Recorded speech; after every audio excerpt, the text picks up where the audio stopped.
ગાંધીનગરના દહેગામના બહિયલ નવરાત્રીમાં બબાલનો કેસ સામે આવ્યો હતો અને બબાલ બાદ દબાણો દૂર કરવા તંત્રએ હવે કાર્યવાહી શરૂ કરી છે।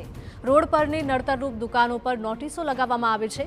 2 દિવસમાં તંત્ર દબાણો પર ફેરવશે બુલડોઝર। તો ખૂબ જ મહત્વના આ સમાચાર। દહેગામના બહિયલમાં નવરાત્રીમાં બબાલ થઈ હતી, પથ્થરમારો થયો હતો। નવરાત્રીના પંડાલો ઉપર પણ આ હુમલો કરવામાં આવ્યો હતો અને હવે સરકાર એક્શનમાં આવી છે। બબાલ બાદ આ દબાણો દૂર કરવા માટે તંત્રએ હવે તજવીજ હાથ ધરી છે।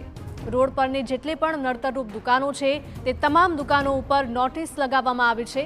2 જ દિવસમાં તંત્ર દબાણો પર બુલડોઝર ફેરવશે તેવા સમાચાર હાલમાં સામે આવી રહ્યા છે।